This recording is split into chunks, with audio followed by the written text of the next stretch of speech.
Welcome to Canada's Entrepreneur, where we talk to the entrepreneurs who are making it happen across Canada and deliver the news, trends, knowledge, and opinions from entrepreneurs and business influencers across the country. Hello, I'm Mario Tonaguzzi, Managing Editor of Canada's Entrepreneur.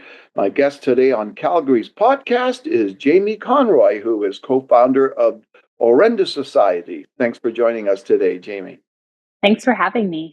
Well, let me just start by asking you if you could explain what Orenda Society is and what it does. Absolutely. So Arenda started as a summer camp, and then it moved into being more of a program-based organization where young people came and held brave spaces together. And then it became more of a program. It became a space where young people could come and be here in a way of remembering who they are. It was an opportunity to create transformational spaces for youth, families, and our community to really connect and reconnect back to themselves and each other and the land, essentially. And we did this through movement, mentorship, mindfulness programs, and really equipping young people first with tools that foster resilience, presence, authentic connection, and really just having that proactive human first approach to mental wellness that allowed us to meet people where they were at and remind them that they weren't alone in this journey. And sorry, when did it begin? 2017. 17. Can you give me a little bit of the background behind that and how it started and why it started? Well, essentially, it was really born from lived experiences, growth that came from, challenges, reflection, and different healing opportunities. So, as a parent, and educator, and facilitators, we saw cracks in the system, and we knew that we wanted to support well being for young people and families. Mhm. And when you look at the issue today, I know, is it a more of a growing concern, the mental health and well being, especially of youth? It really is. And I know it's so stigmatized right now, but I feel like we need to get a lot more serious about what's actually happening. We sat at a roundtable actually just yesterday, and we were looking at some stats in Canada. And, suicide is the second, the second cause of death in young people right now. And that just means that our parents and our children are just not getting the support that they need, or it's just not as available as we'd like it to be. Okay, and but from what you're dealing with, and with the people that you're working with, what's sort of the underlying, I guess, behind some of the issues that they're facing from mental health? I feel like people just don't have the resources. There's barriers, cost, support, not having the confidence to be able to ask for what you need, or even understanding what you need, understanding what you're going through. There's a lack of community.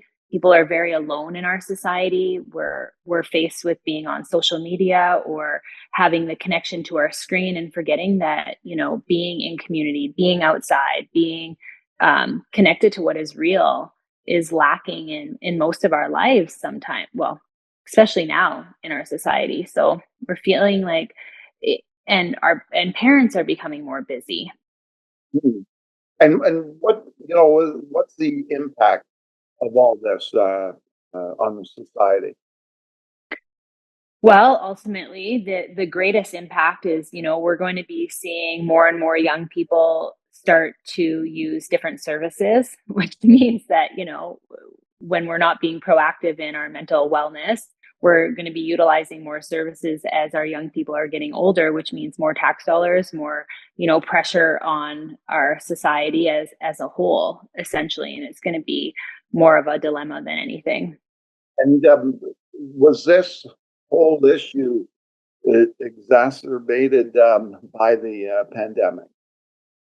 I think it always existed, to be honest, although I feel that we were able to shine more light onto it over the pandemic, and we really got a better look at what people were actually going through alone.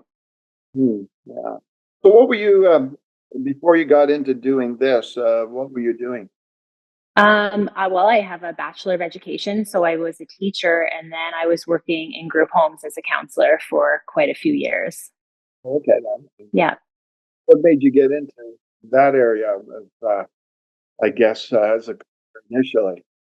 I was really fortunate in my life, and unfortunate in a lot of areas. So for me, growing up with my mom was a teenage mom, and she couldn't give me the things that I needed. She did the best she could with her resources and what she had in front of her and how she was educated.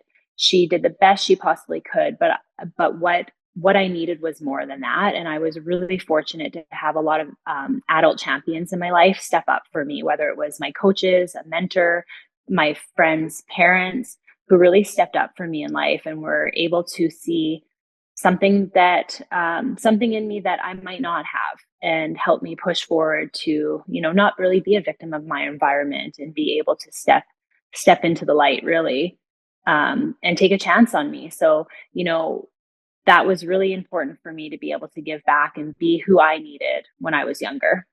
Now, are you like from Calgary, like originally, or No, originally I'm from Ontario, but I moved to Calgary for university. So I came out here when I was 17. So a lot of years ago. what? When you look at the city itself, Calgary is known as a fast paced city, and go go and reach for the top type thing. Is that I don't know, in some ways hurt this whole issue, like in the sense that it puts a lot of pressure on people. Oh, yeah. I think it puts a ton of pressure on people, and we're forgetting what the idea of abundance and success actually means and what it's defined as. And, for some people, it is having the shiny items, the big houses, all of those sort of things. And that's wonderful if that's your definition of success. But the rooted definition of success is joy, it's connection, it's community. And those things, when we're always searching for more, when we're always, busy, like logistically, our schedules are full, we're providing all of these things for everybody in our homes that, sometimes what happens is our fundamental needs as humans, being seen, heard, loved, belonging, and safety, are not fully being met as a community or as a family unit. Let's talk a little bit about money. Like, how are you funded? That's a good question. So right now we are a non-for-profit society. We're not yet charitable. So we are really fortunate to have a lot of backing in our community. So we're able to receive some community grants to be able to move forward. We've been fortunate to have 2 government grants come through just this year. It's a lot of roots. Our organization is really, really developed from the bottom up.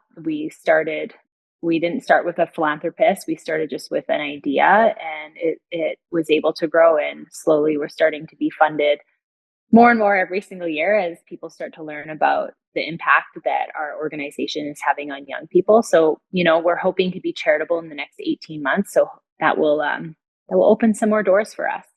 And how do you get, I'm always curious about, especially nonprofits, like how do you get known out there?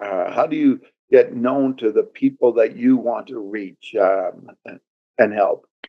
You want to advertise, you want to market, but really, how do you get a feeling across? How do you market transformation? How do you do that? So it's really about word of mouth, and it's showing up for one person. It's showing up for 5 people. It's not worrying about selling out a class or how much money we're making in this area. Really, it's about just showing up, and the more that you show up, the more you're seeing the shifts and the impacts and young people wanting to show up with you. So it really has been word of mouth for us, to be honest. Now, And people believing in us, pardon? and people believing in the organization. Yeah, yeah. Yeah. Now, when uh, curious, what's the name signify? Where's that? Oh, sure.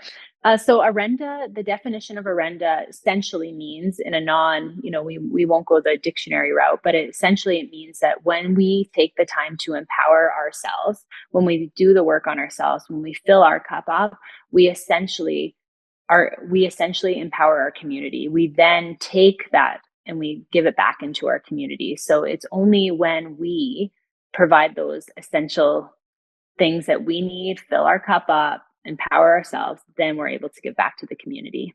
It's almost like putting your oxygen mask on first. Exactly. Yeah. No, Yeah.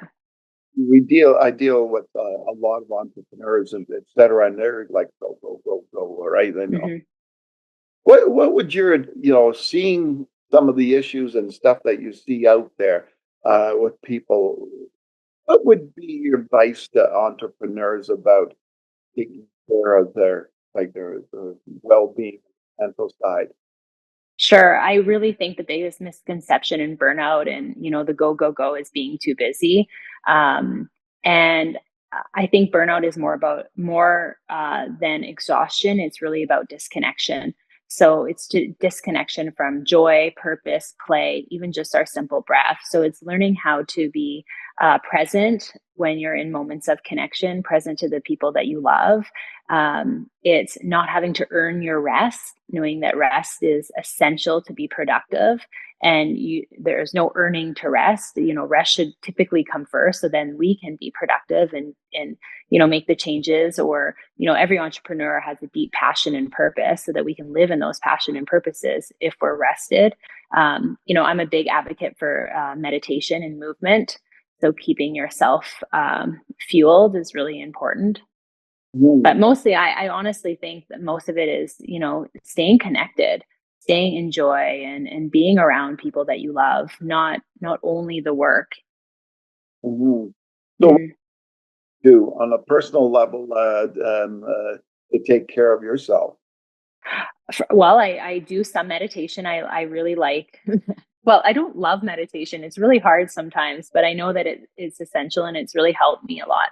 I run a lot, so I'll go out for a run. I live on 15 acres of land, so connecting to land is really important to me. I'll just go outside for a walk or have a fire, all of those sort of things. Turn off my phone, have a family dinner, just be present in the moments where I know I can be. It's hard. It's hard. I sound like I'm doing it all right, but I get it wrong majority of the time. The late nights of staying up or missing a dinner, or forgetting that, oh, all I need to do is go outside for a quick walk and I'll feel way better. But it's a practice. Yeah. What's your sense? As I said, you deal with a lot of people, but what's your sense of how people are feeling in general these days about about the economy and where we're going, and specifically here in Calgary?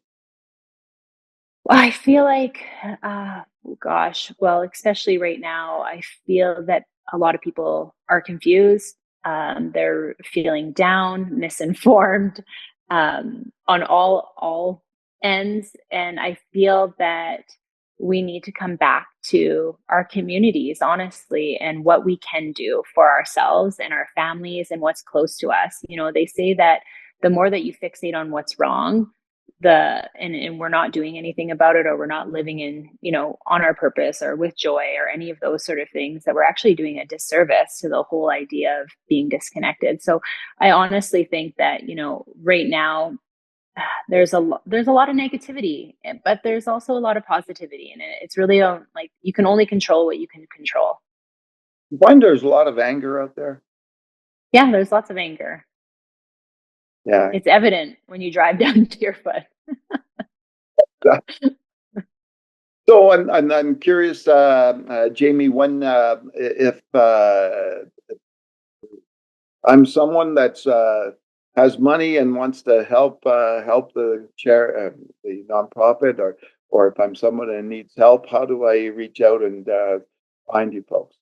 Yeah, thank you. You can reach us out. You can reach out to us on our website. It's www.arendasociety.ca. hello@arendasociety.ca if you want to email us directly, or you can find us on Instagram. We're pretty simple, Arenda Society. Well, thanks so much for joining us today. Yeah, thank you for having me. Hey, that was Jamie Conroy, who is co-founder of Orenda Society. I'm Mario Toneguzzi, managing editor of Canada's Entrepreneur with Calgary's podcast. Thanks for joining us today.